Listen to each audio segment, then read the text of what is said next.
Hello, everyone. Today I am going to be covering the new Demi Lovato album titled Dancing with the Devil, The Art of Starting Over. This was released this previous Friday, and it comes 3 years after her last album, Tell Me You Love Me, came out in 2017. For those who have been under a rock and have not been following what's been going on with Demi Lovato, she's had quite the tumultuous last couple of years, and that is quite an understatement. Anticipation of this album being released, Demi also unveiled a documentary called Dancing with the Devil, which was put out in the weeks leading up to the album release in episodic format. And I did watch the episodes as they aired, and I was very interested to hear her sort of fully explain and talk about the incident, which, I'm sure you all know what I'm referring to. I have to preface this review by just talking about the documentary and my thoughts after watching it, because so many things, goodness gracious.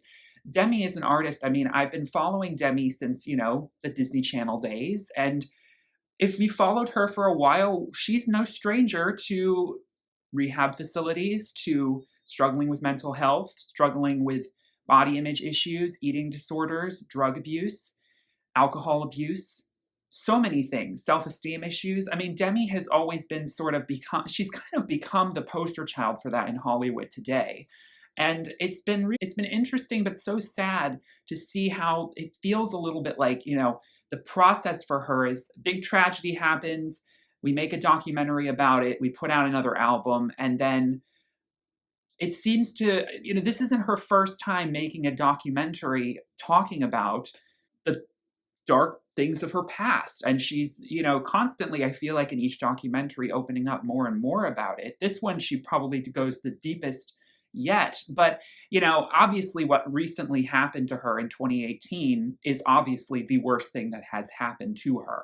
And I would hope, as all of us would, that it was a distinct turning point for her. And she talks about that in the documentary. But Demi has been going through so much. And I think Demi is a perfect example of the way in which modern, pop society, fame, Hollywood, all of that just can absolutely destroy, a young female's mental health or a young male's mental health. And growing up in that, it just can be so disastrous for the psyche. And for those who, again, don't need this recapped really, but in July of 2018, Demi Lovato overdosed on heroin. For a while, I think a lot of us weren't entirely sure. It was laced with fentanyl and other things. The documentary goes into quite specific detail on all of it, which I was pretty impressed to see how raw she was about talking about it. It's been several years, but it's still so close to home. And she had this energy of, I just need to let you all know exactly what happened. I'm not going to hide, anything from you. I'm not going to cover things up with gloss and shimmer and make it sound better than it was. I am going to own this. And I will talk a little bit more about that. Do I feel like she fully owned it? Well, I don't know if she fully can yet. In that it still is only a couple years out from this incident. And although I am glad to see that she did take a real step back from the music industry, I remember in lieu of what was to come musically for her in the summer of 2018, she had just been on tour for her recent studio album, Tell Me You Love Me. And there was already talks of her putting out another record. She was already in the studio. She was ready to go, not a year out from that record. And she was starting to go into the next era. And I remember thinking, okay, well, that's fine. I just was thinking it was a little fast, but hey, artists like Ariana Grande have since made that very popular. But Demi even released a song titled Sober. And so in the documentary, she sort of talks about the months leading up to the overdose itself, and then the year or so after the overdose. And in the months leading up, she wrote a song called Sober, which we all heard. I think I even reviewed it on this channel. I can't recall if I did, but I think I did. And it was just this very stripped back emotional piano ballad saying, I'm sorry, I'm not sober anymore. I've relapsed. And it was 6 years, I believe. It was 6 years around that spring of 2018 that she had relapsed into drugs and alcohol, meaning back when Unbroken had come out, which was her third studio album, and in my opinion, one of her best, if not her best studio records. One of her most, brazen and vulnerable records, where she starts to really talk about her time in rehab treatment facilities for eating disorders, as well as for drug abuse. She relapsed after being sober for 6 years, and that was, worrying to everyone around her. And her documentary talks about how her tour managers and her choreographers and her dancers, her stage crew, they were all starting to get a little bit worried. And of course, they could all kick themselves now in hindsight, thinking, I wish we had done more, or we had saw more of the signs. You can't put the blame on them, because Demi says it up front. She was so good at hiding the fact that she was doing harder drugs like heroin and cocaine. She was, of course, drinking, and it was all kind of like, oh, we think Demi can handle this, just like all of her friends were. Maybe she was doing some pot, stuff like that. But they didn't see the dealer coming over late in the middle of the night when everyone had left and giving her really illicit substances. She kept that so hidden from everyone, so that I can't imagine their headspace. And the documentary does a really good job of interviewing them and letting them kind of clear the air about their story. I know one of the close team members of Demi, a choreographer, Danny, I believe is her name. She gets to speak her piece, which is really important because she was the target of so much hate. I didn't know about all of this. Of course, I heard about the overdose, but I didn't know about how Demi's fan base sort of, because wanting to point the finger at someone, understandably, when something like this happens, there needs to be a villain. We couldn't, and we never sadly did get the identity of the drug dealer who she saw multiple times. When she saw him that night that she overdosed, that was not the first time she had met him. And unfortunately, I don't know if he's, going to be held accountable for this, because obviously she doesn't want to reveal his name. And I do understand that, but I would hope in the behind the scenes, it could be taken care of, and his name probably would be out there if he's arrested, which he should be, and locked behind bars. It's really concerning to me that this man is probably still walking around free. I'd be very shocked if there was any sort of accountability. And so it's really unfortunate that I understand why she didn't want to name drop in the documentary itself, but behind the scenes, to coming through to the surface of the mainstream, that should have been addressed who it was. And he should have been taken care of. But anyway, Danny got a lot of hate because people thought that she and her friend groups were encouraging Demi to relapse into drugs and alcohol. Danny says she had a birthday party that night, which is the tragic thing. I can't imagine being, the person whose birthday party Demi attended the night before she overdosed. That must be so psychologically such a weight to bear. Demi is trying so hard to clear her name and say, look, Danny did not know at all what was actually happening. I hid it so well. And so all of that being said, I feel really bad for the hate that Danny received. She's no longer obviously working with her, but they have such a good relationship now. And, you can just tell Demi is just so sad, so apologetic. And there are elements where I think some people could justifiably be like, maybe Demi needs to look at this from a perspective of privilege a little bit more. Demi really did something that could, if she wasn't a famous pop star, land her in jail.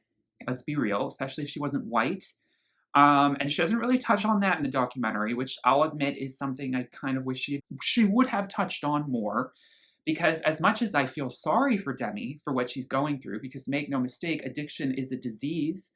It is not something that, for someone who doesn't understand addiction and has not experienced it, it's so easy to get judgmental about it and be like, you had one job. Why is it so hard for you not to relapse?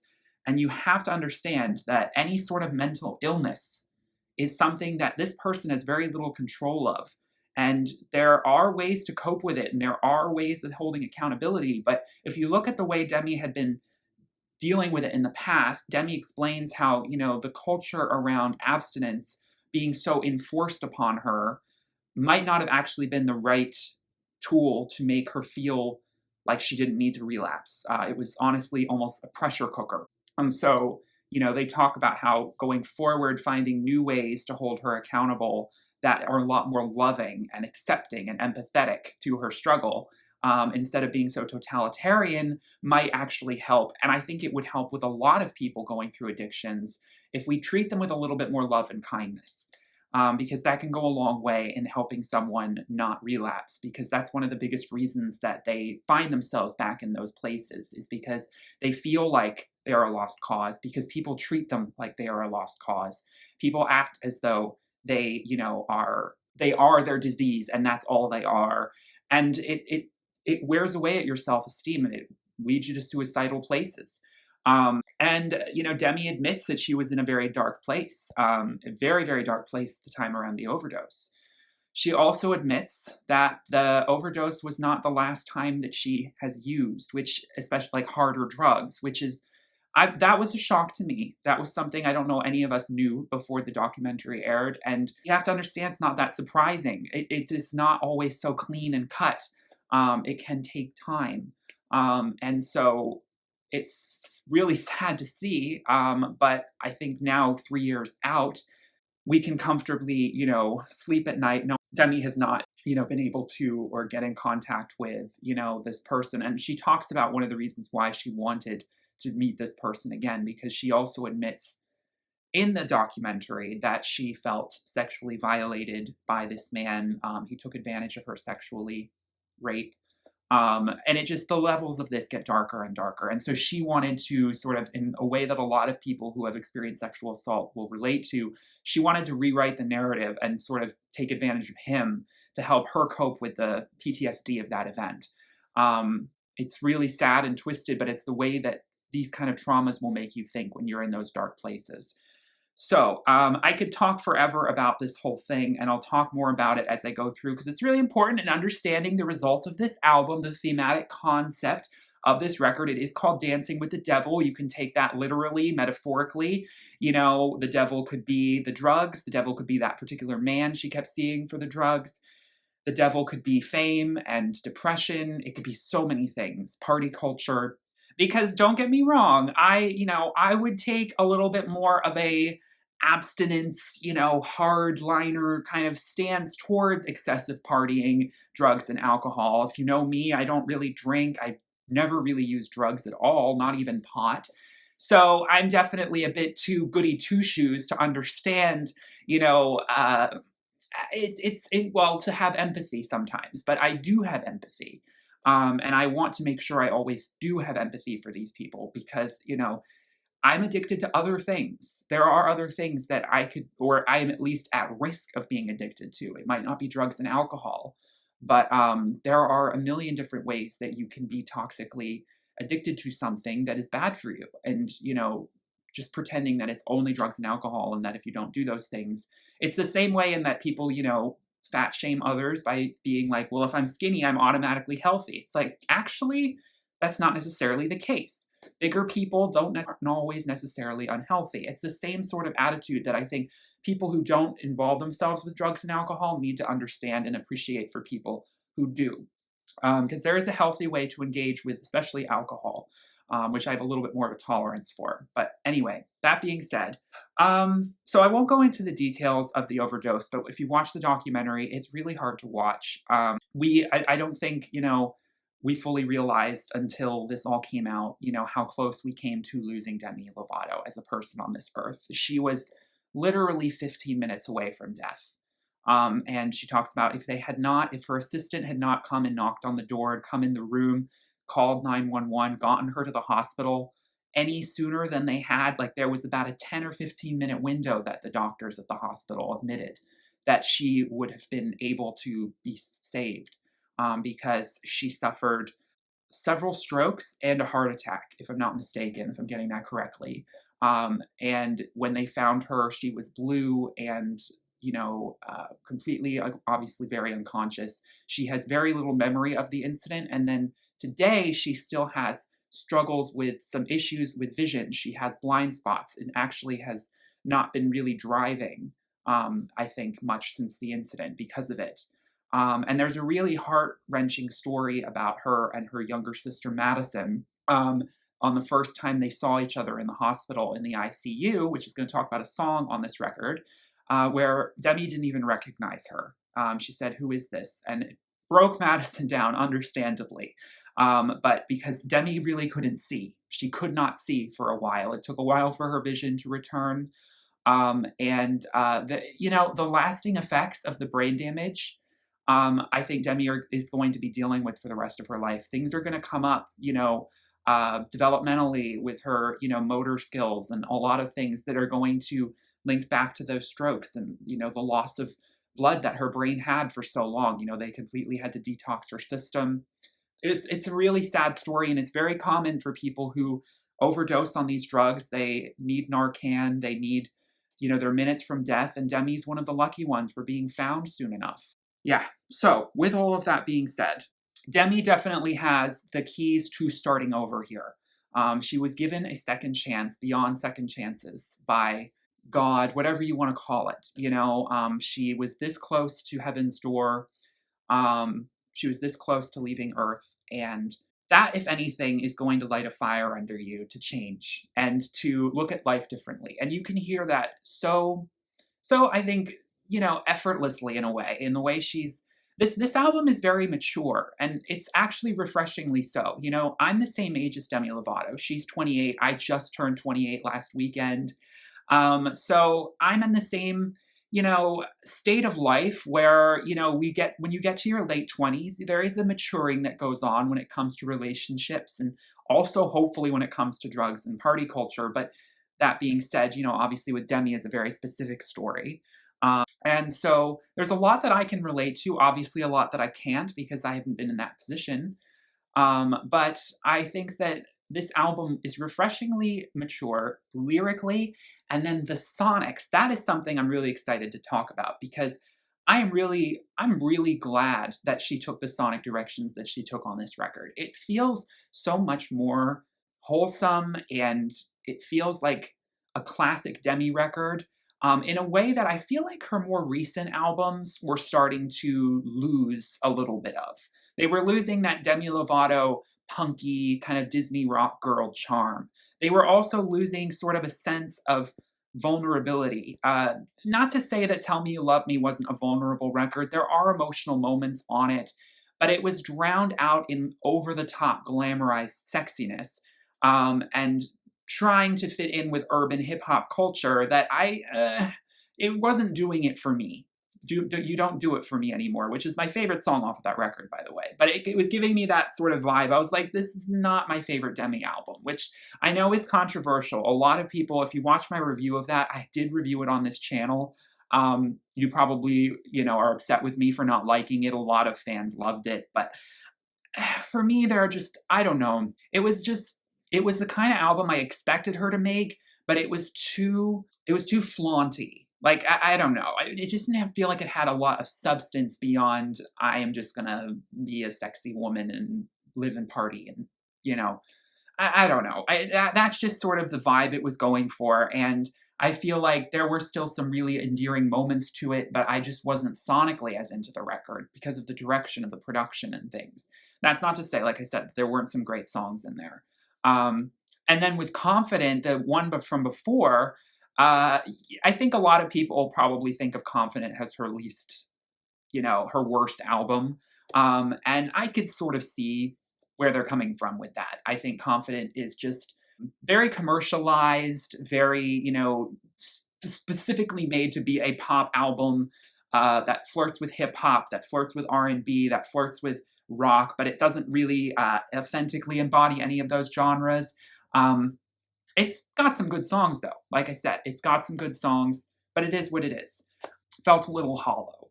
Not to say, though, like I said, vulnerable moments are always on a Demi record. Amazingly, really, really great vocals are always on a Demi record. And that's not in short supply on this record. We got 19 songs to talk about, so goodness gracious. This is going to be a long video. I love the album cover. It's interesting because she just cut her hair, so she now has a bit more of a pixie cut. But the long hair in the album cover, it's very Woman of the Earth, butterfly, rebirth, kaleidoscope, ethereal. It's serving a lot. I love the colors. There's multiple different iterations of the album cover. Some of them are even stronger than the one we got as the official one, but I really enjoy that cover.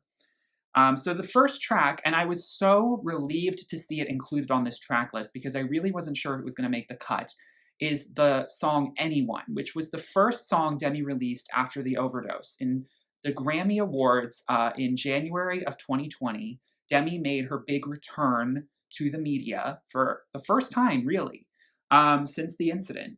And she sang that song so emotionally.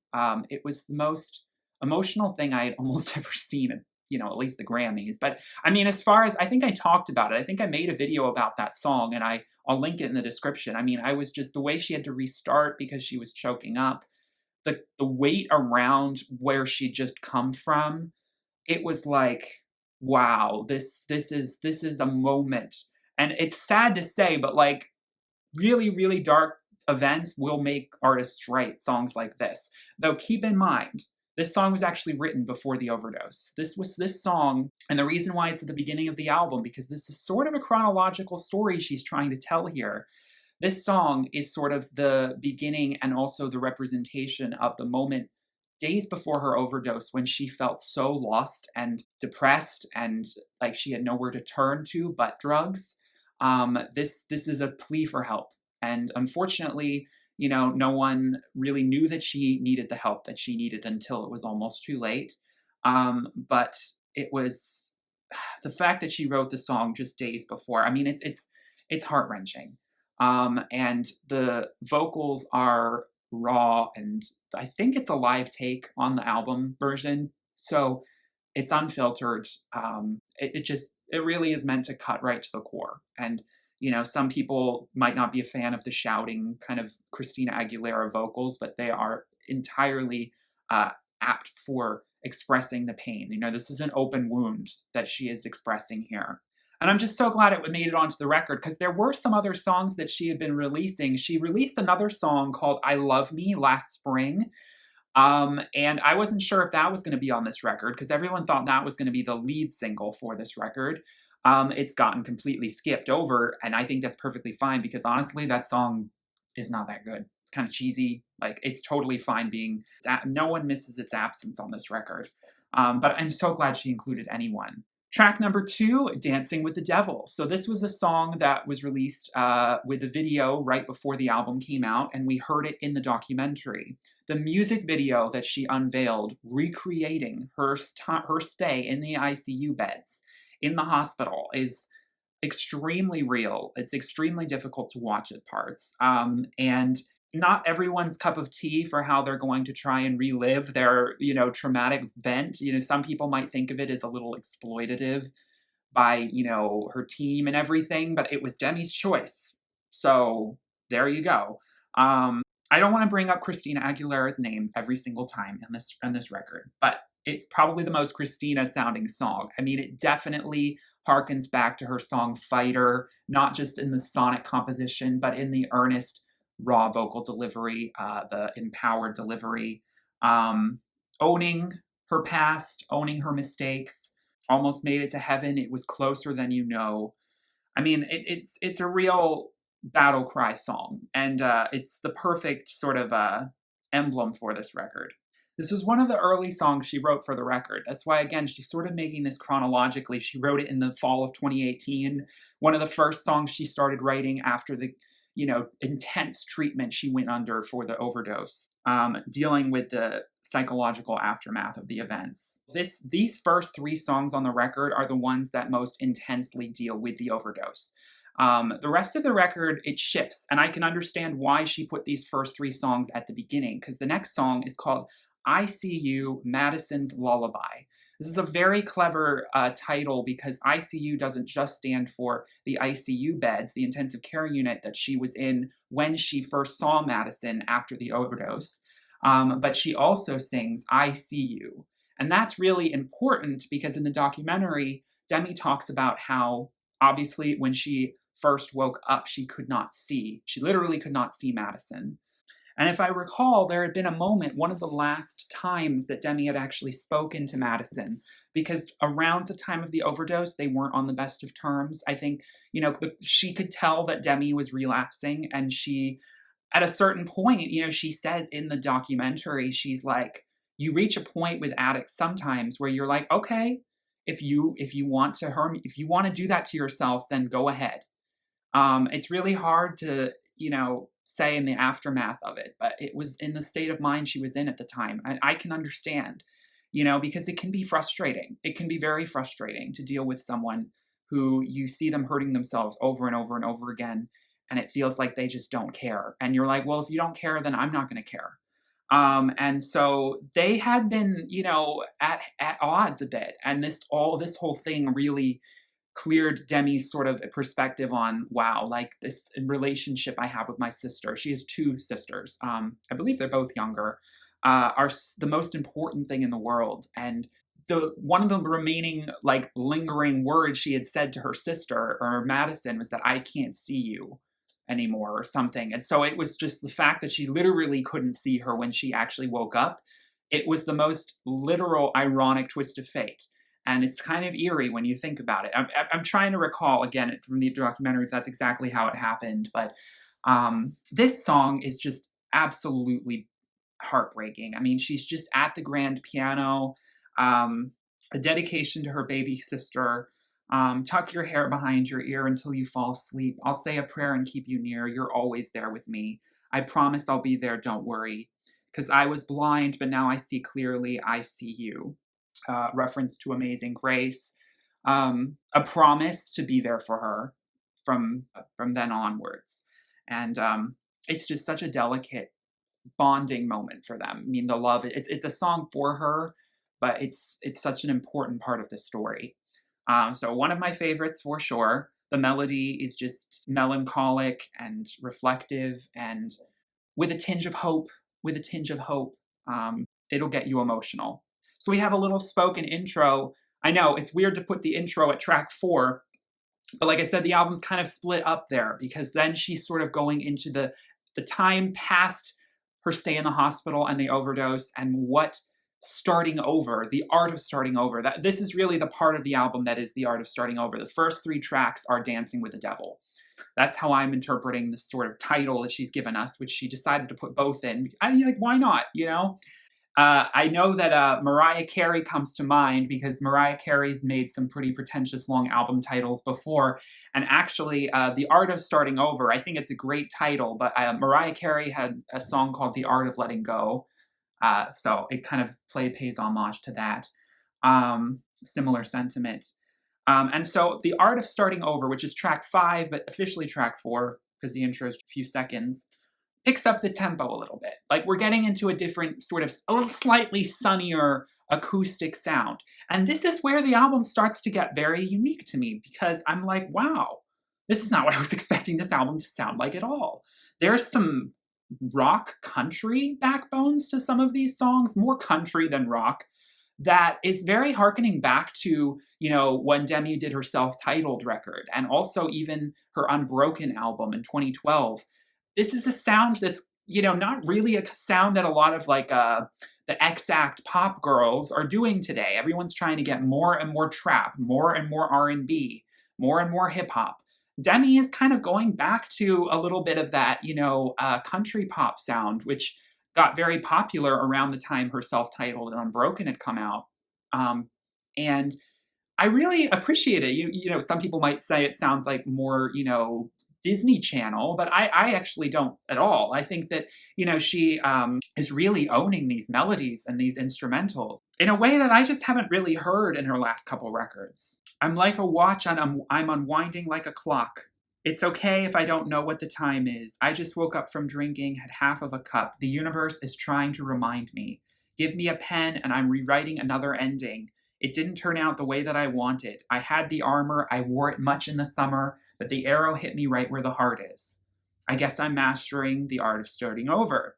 New beginnings can be lonely. Thank God I got me to hold me. So apparently Demi went to a writer's camp in Malibu, not a little bit after the overdose, maybe a year or so. And this song just came together and it just really encapsulated the sort of energy she wanted the direction of the album to go in.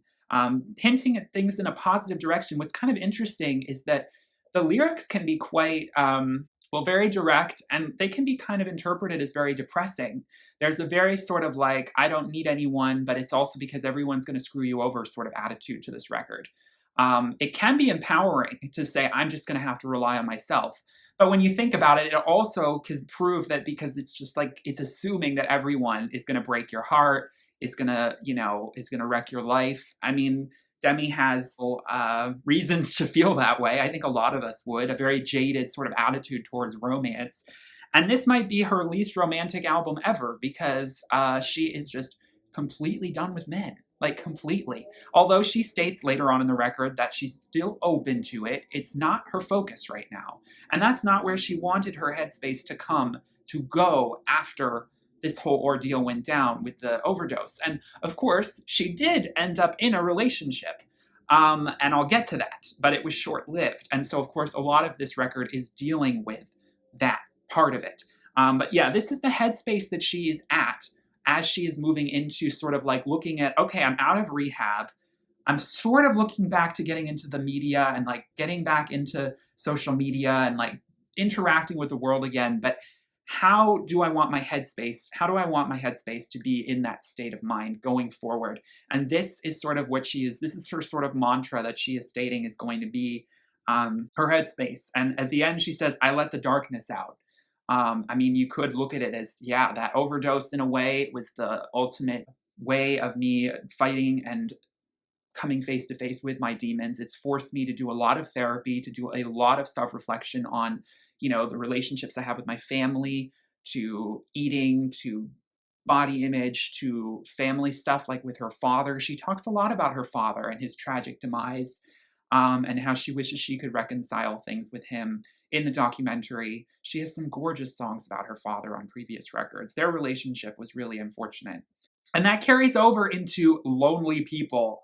This is probably my anthem for 2021 because, coming out of the pandemic where I haven't been able to do a whole lot of dating and not like I ever had much of a social life to begin with, but definitely kind of feeling as though the hermit life is probably the life for me, but not necessarily being happy about it, but having to make do. Looking at it in the way it's like, hey, I'm an island, I'm alone, but I'm alive. Candy apple, I went home without a prize. They're all laughing, keep on laughing, so am I. Love can be something we get addicted to want to come back to over and over again, to, fill an empty void inside of us. But at the end of the day, if we don't love ourselves, that is never going to bring us happiness. Love is great, but it can only be an addition to the love that you have for yourself. It cannot be a replacement for that. And it's a very difficult lesson to learn. It forces you to look at yourself and some hard truths and accept and do the shadow work. And yeah, she sings, guess we're all lonely people. Romeo has no sequel. My favorite line is when she says Romeo and Juliet are dead. Like, oh, hell yeah. Like, they did die, They had a very tragic ending. I mean, does true love even exist? It doesn't really sound like Demi believes it does. There are times where I definitely agree with that. In fact, more often than not, I agree with that. I do believe in love as like the actual bonding, spiritual life force of interaction socially between all things. I mean, love and true love, what we call it in Hallmark movies, they're different things. I'm talking about like, esoteric, empathy and compassion for other human beings and life forms compared to just like true love, which, is this undying, monogamous commitment to someone sexually and romantically, which, sometimes I do kind of debate. It's like, does that really exist? Or are we all just settling to a certain degree for societal standards? It probably sounds really good to just shout those lyrics. I'm sure Demi made this to just sort of be like in those moments where, hey, like, why not just, it's a positive, it's an uplifting sounding song. I mean, it's got like an Avril Lavigne down like early 2010s like schoolyard shouted out kind of sound, and it's very innocent sounding, and yet it's like gritty. It's a great anthemic song to mix the light of something so dark. Okay, this might be one of my favorite songs, The Way You Don't Look at Me.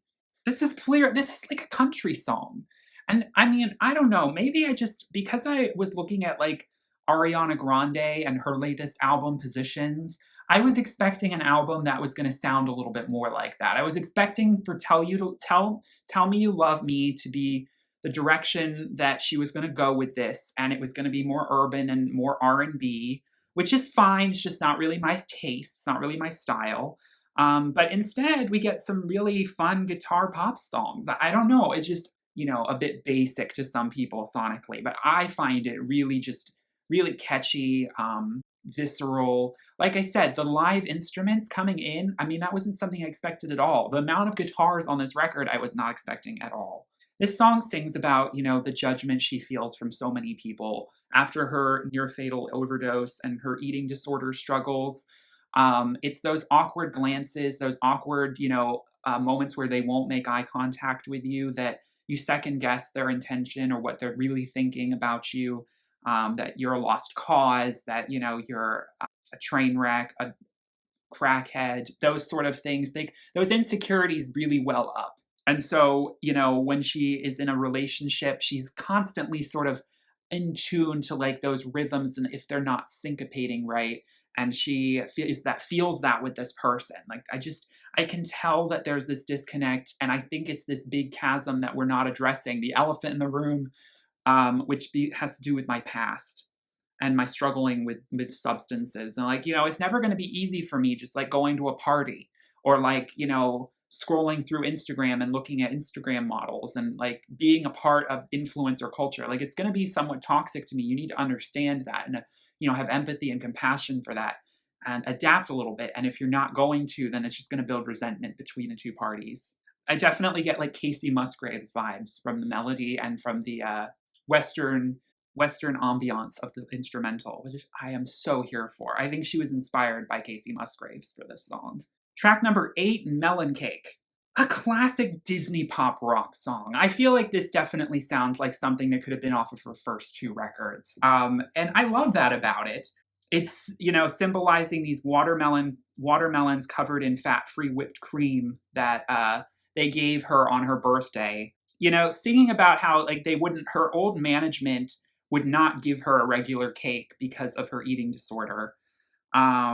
And I think that's really interesting as she's using that no more melon cakes on birthdays as an analogy for breaking free from her old, very restrictive, very policing and management around her, which of course, they meant well. If in the documentary, she talks about how when you over police someone with these issues, it can actually make them run to them more.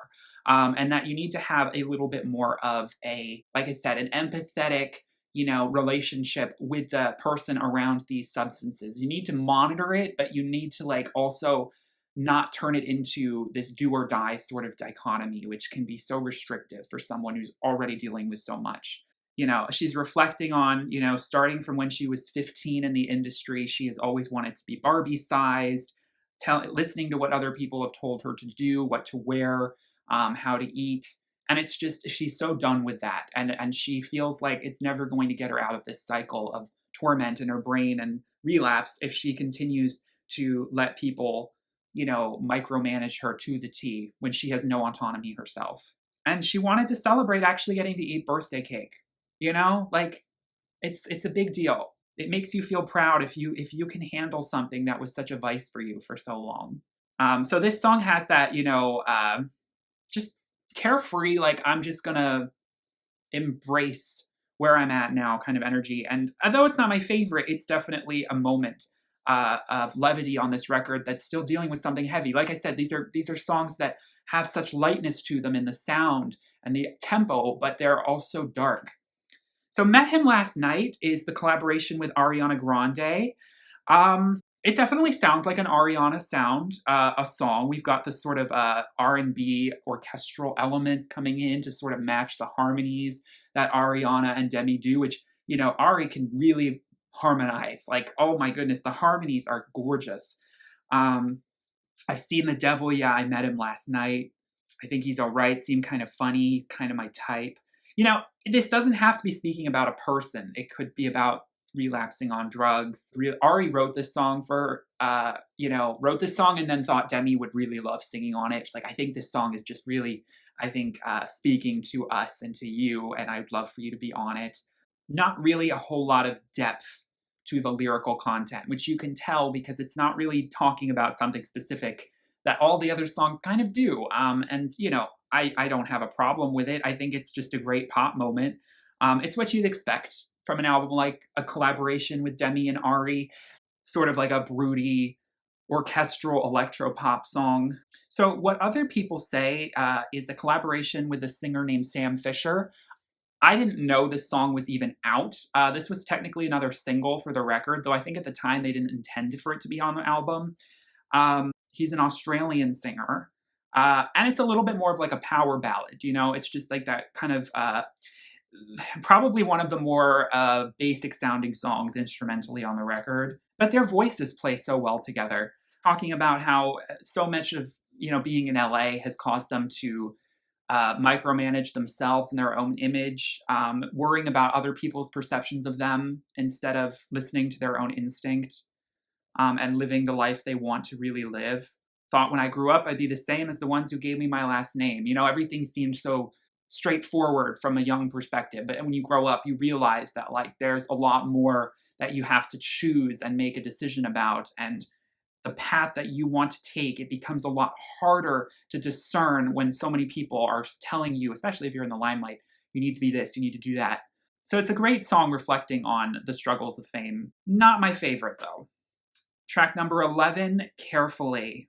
Gosh, I get like Michelle Branch energy, like early 2000s, like country pop. Like I said, I don't know. I'm just really in love with the summer breezy kind of electro guitar swelling ambience around her vocals. The chorus, the melodies are really distinct. They're really ear grabbing and play to the emotion of what she's trying to get at with the lyrics of this song. Really well written songs. I don't know, maybe I've been hearing a lot of songs lately that I feel like melodies are not as important to a lot of artists these days. They're so focused on lyrical content that melody can just sort of come together last minute. But these melodies are really well thought out, and I'm really interested. They don't sound like other songs too, and I really am I'm really blown away by them actually. Handle with caution. I'm fragile. If you're gonna be that guy who, let's be honest, I'm not the easiest person to be in a relationship with right now. I've got a very fiery, independent spirit right now going. I can be the best lover ever, but you gotta handle me carefully. And that's sort of how strong I am because I stick to preserving and protecting myself. And I think that's important. And it can be strong to want to be treated well. Like that there's this sort of attitude that like if you are really strong, then you let people do anything they want to you. And it's like, no. You are strong enough to know your boundaries, and to protect yourself from harm, and you'll give it back. The kind of lover I am is going off of a similar sentiment. So the opening lyric really spoke to me. I might not believe in monogamy. The moment I fall, that's it for me. I get obsessed with no jealousy. And I think that is something that like I could relate to. I think that like you kind of sabotage any relationship yourself. The moment it starts getting really strong and really real, you look for ways to break it apart, because there's a part of you that just really is terrified of commitment. But, she's also alluding to the fact that like, woman or man, it could be an either or. It's a great sort of introductory song to like, you want to date me? This is who I am. And again, easy, breezy. Oh my goodness. This song just rolls along the freeway, like with an ease that I just find so refreshing. I think it's because these kind of instrumentals are very feminine sounding. They're not as like hard and aggressive and edgy. And I'm used to like confident Demi. I'm used to like tell me you love me Demi, where it's like these big chords and it's like very in your face with the production. And these songs are just vibes. And I really appreciate the sort of more feminine sound. She's like getting her softer vocals like harmonized and reverbed out in the background. And it's a softer side of Demi. And yet this album is probably her strongest, assertively, lyrically than it's ever been. But it's that juxtaposition that I find so intriguing about it. And I love the direction and the turn she took with it. I was not expecting it at all. Easy is a collaboration with Miley Cyrus's younger sister, Noah Cyrus. I really love Noah's voice on this one. This is the moment where the relationship has completely broken apart. So we're following the narrative of her relationship she had to that guy. I honestly do not remember, but wasn't it like a really brief thing? Didn't they even get engaged? I think they like got engaged on the beach or something to this guy, and it was like 2 months and then it was over. Yeah, I mean, I'm not going to judge. If I was famous, I feel like I'd be in a million one relationships like that. But this is sort of, we're coming down from that breakup now. I'll leave through the gift shop. I'm keeping all my souvenirs, keychain, and a cough drop. Postcards say, I wish that you were here, and I'll tell you not to worry to make sure that you believe in me. But the hardest part of leaving is to make it look so easy. Basically, like, yeah, like admitting and saying, like, oh, I wanted to look like I was strong in leaving you because maybe I really did feel like I needed to, but I don't want to show that it hurts me so much. And the other party probably feels the same way. And it's a great reflection on the sort of thoughts that run through your head the days after a breakup. And it's a really melancholic melody that swells up to be something so epic. I mean, one of the catchiest. It's been in my head for the last couple days. The hardest part of leaving is accepting all the reasons. Like, it just floats off the page. Really, really strong melody. Really enjoy it. So 15 minutes is about not what you would think. I was really thinking this was going to be one of the Max Erich, that's his name, Erich, that's right. September 24th, 2020, they called it quits. So she is talking about how, in hindsight, she believes this guy was really only seeking 15 minutes of fame.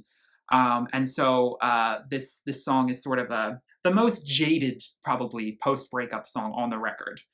It should be an honor I even had the time to bother, but this is where the sand in the hourglass ends. Like, this is where that, notoriety that you got off of me, that fame you leached off of me, that's cut off. Ain't goodbye, but it's good riddance. Like, she is pissed. So this is that point where you come to that sort of resolute kind of directive. It's not the strongest melody, doesn't really go anywhere, and so it doesn't really stand out. It was the one song I honestly felt like skipping. Like, again, if I were to listen to the whole album again, it was just the one song on the record, because it's a longer album, and I think that, like, thematically, in the whole context of the relationship she's documenting from this guy with Max, it's an important part of it lyrically, but it's just sonically, I kind of gloss over it. My girlfriends are my boyfriend. So, we're done with men, basically. Men are canceled, as we all know. It's 2021 after all, right? My girlfriends are my boyfriend. Saweetie, the rapper, is featured on this, which I love. The sort of power dynamic these two females flex. I found the love of my life. Wait, I mean the loves of my life. My soulmates, my angels. Don't need a ring or a vow. I got my day ones around. I buy flowers for my girls, and I shower them in pearls after everything I've been through. My girlfriends are my boyfriend. Ain't nobody know me better. Till forever do us part. Yeah, we'll be partying together. Hopefully not partying too hard, but, that's me being a prude. I'm sorry, that's me being a prude. But they won't mess up my makeup. Yeah, my girlfriends are my boyfriend, but we're never going to break up. Hopefully that's the case. She sings about how a reservation made for 8 is way better than 2 plates. I'm so glad that she's in a headspace where, like, this is what loving yourself is often, like, leads you towards this sort of realization that, like, when did we think of friendships as less than romantic relationships? We tend to think of relationships that are romantic as being the pinnacle, and then, like, your friendships kind of fall under that. But really, the friendship should be just as strong as the romantic relationship. They should both be really strong, even if you don't spend as much time with the friends. The platonic relationships are, the only difference is that they're not sexual or they're not romantic, but that doesn't mean that they're not also very important, and something that we really need as a social human being going through life. Now, that's something I really struggle with because I've been focusing so hard on finding a boyfriend that I tend to neglect the platonic relationships that I have in my life. Because I think, well, I want to get the boyfriend first, then I'll worry about finding other friends once I get sick of him, But it's something I'm having to remind myself that it's like, Arthur, sometimes, a lot of the time, there's so much pain that can come from romance, but like friendships are forever. My BFFLs, as Sweetie says. So yeah, this song is also just really fun. It's produced in a more, like gives me like Fifth Harmony energy. So it's just like an unapologetic girls anthem, girls night out anthem. Super fun, not very deep, but just a really great time. California Sober. Oh my goodness. Um, so coming from a couple years out of the relapse, this is, I think, the most mature song on the record. Um, Speaking about what sobriety looks like for Demi now today. I'm California sober. It doesn't have to mean the growing part is over. No, it ain't black or white. It's all of the colors that I only just discovered. Used to live in fear of always slipping, but living for perfection isn't living. I ran a little slower, now I'm tripping. I am beautiful. I a beautiful and magical beginning. She's rewriting the narrative around, recovering alcoholics, drug addicts, people with eating disorders, and not playing the victim and being strong, but also not, of course, forgetting to do the hard work. Because, like, she's in a different environment this time, I truly believe, in terms of the way she is sort of policing herself now. And it's a lot more held accountable to herself than in past, where it was in other people's control. And it's not perfect, the truth is, and I mean, this is hard to accept, but it's a lifelong illness, and Demi is probably going to relapse again. I mean, it's something she's going to be struggling with at least her entire young adult life, but potentially her entire life. And it's something that, I have my own issues that I struggle with mental health. I need medication for it forever. And not viewing that as like a curse, but as just a part of the magic of you. Your story, what you have the power to control and create about your identity. Like I said, it's just really important that you're the one writing the story and you're not letting other people write it for you. Owning your mistakes, owning your addiction, um, not letting yourself feel wallowed in shame and guilt, and not letting the downers get you down. Just hoping that people can look at addicts in a slightly more compassionate way. I know there are parts of us, and there are still some parts of me that can be a bit judgy with all of it. But, life is hard. Life is so incredibly hard. No matter how much money you have, people in the comments are like, gosh, Demi's so rich. Why is she struggling with all this stuff? Money does not negate money can sometimes make these things even worse, believe it or not. I know it's hard to believe with someone who doesn't have a lot of it, but it's hard being human. It's hard being alive on this earth. We all crave attention. We all crave love and acceptance. And there are a lot of different ways that is withheld from us. And there are a lot of ways that we cry out for help. And we all are human at the end of the day. And no amount of money can fix sometimes the aching hole of loneliness or depression that can come from just a lot of things, life experience, neurochemical stuff in the brain that we can't fix without medication. Also eating healthier, doing, there's a lot of things that obviously we can do, and we need to be proactive in terms of making change, but not like completely treating ourselves as lost causes because we need some help, and treating ourselves and others with these issues in a much less sort of an accusatory way helps the process of growth. And it's all about self-esteem too. Anyway, I think that this song is brilliant sonically. I think it really rises to the occasion. Again, a melody that's stuck in my head that makes me really ponder the lyrics because of that. And I just love, like I said, I'm going to use the word breeze, but these songs they rush over you, and they're really strong acoustic guitar driven pop songs. I'm just not the direction I was expecting. Mad World. So we get a cover, which I think is awesome. Tears for Fears is a group from the 80s, a indie band who popularized a song called Mad World in 1983. And it has been subsequently covered multiple times, and it's been a very popular hit song. I personally didn't experience this song until 10 years ago with Scottish cover artist Susan Boyle, who is the phenomenal British singer from Britain's Got Talent.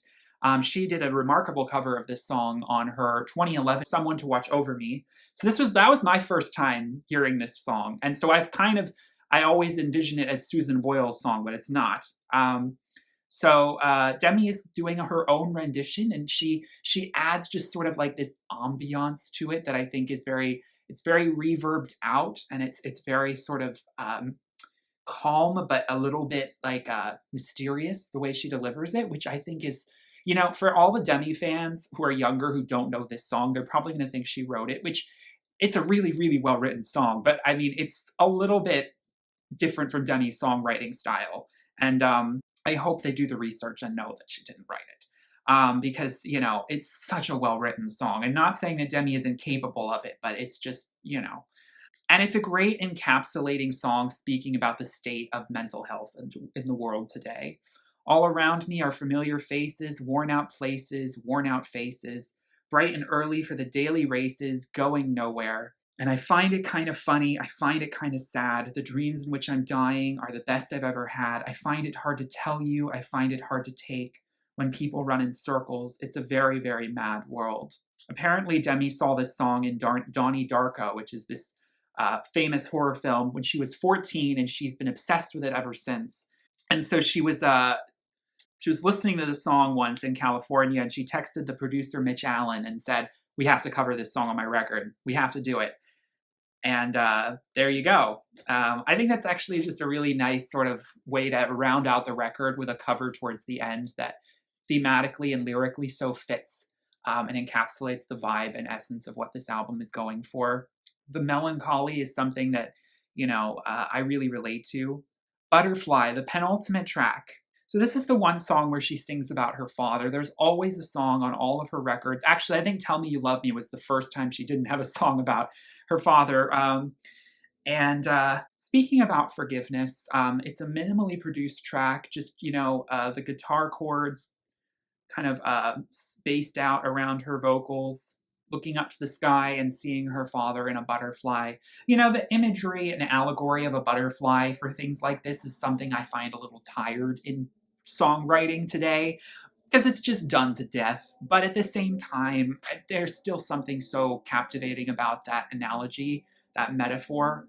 And because of the transient nature of a butterfly's life, its beauty, its innocence, it fits so well with the sort of themes of letting go of something. So, energy from your past relating to a specific individual, wishing that you could, see them again, but having this complicated relationship to them. And, the album cover, I think, is very sort of butterfly imagery.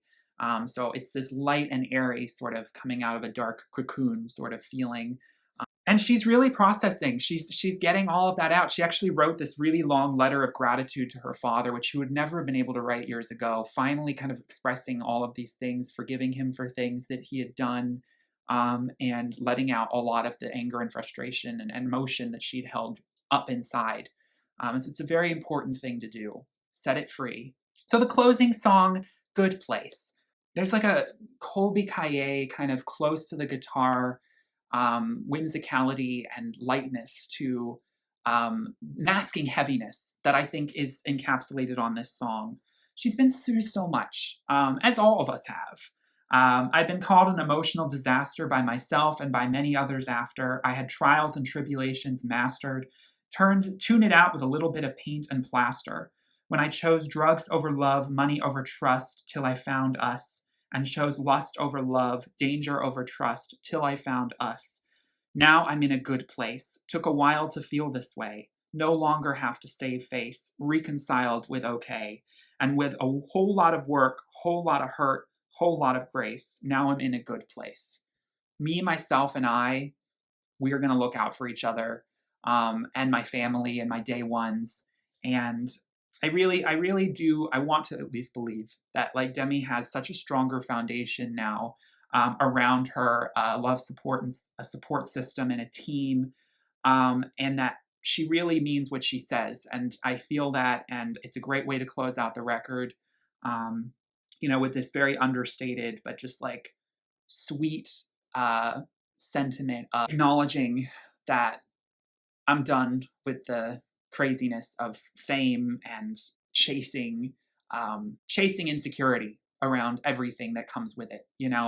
I'm really maturing now, and I'm going to become a little more steady, and I feel that. So I hope for that happy ending for her. It's going to be an uphill battle. There's going to be bumps in the road, and we all can relate to that, and we all can only hope to be in a better place the next day. It's the journey, not the destination.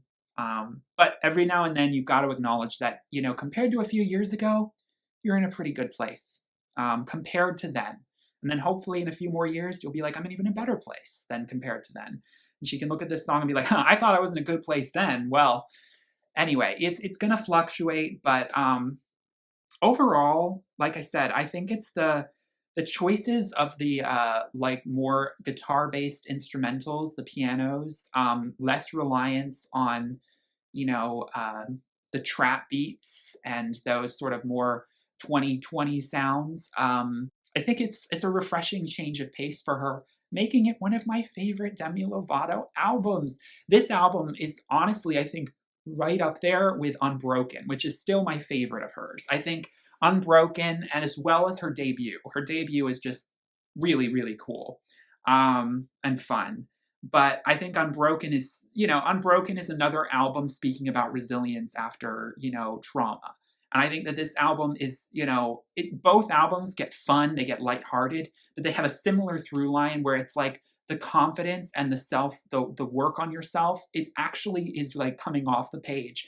On other records like Confident, it feels a bit like shallow, but on Unbroken and on this record, it's very much the forefront. And you don't forget it as you're listening to the record. She makes sure you do not forget that, like, it can be lighthearted and fun, but like, this is a real serious journey and growth for me that I am documenting in music, letting it out cathartically, the good and the bad. And I'm making music that's fun to listen to, that you can enjoy, but not also forget in the lyrical content what it took to get me here. So it's a great way of turning, like I said, like a dark moment into a butterfly and setting it free. So yeah, this is an album that really impressed me, and I'm really happy because I wasn't entirely sure what I was going to get from a Demi Lovato album in 2021, what direction she was going to take things. But the reliance on doing more ballad stuff over like glossy pop stuff is just, I think, really a really great direction for her. Gives her a bit more of a down to earth, girl next door, relatable presence.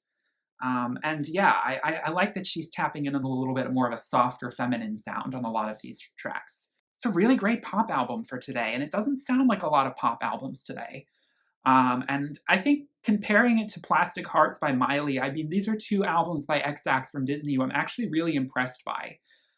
So I can't help but bring these two albums up in my head because there's similarities. But what did you think of the record? Did you enjoy it? Are you impressed with the direction and the sound? And what are your favorite songs? I will see you all in my next review. I have reviewed Tell Me You Love Me, so I will link that in the description. I think that's the only Demi album I've reviewed so far, though. But I will also link my review of Anyone, because I do a little bit more of a deep dive on that song. And like I said, thank you all so much for watching. Please give this video a like and subscribe if you enjoyed. Stay strong, stay powerful, keep your head up. And I will see you all in my next video. Peace, love, and light. Bye.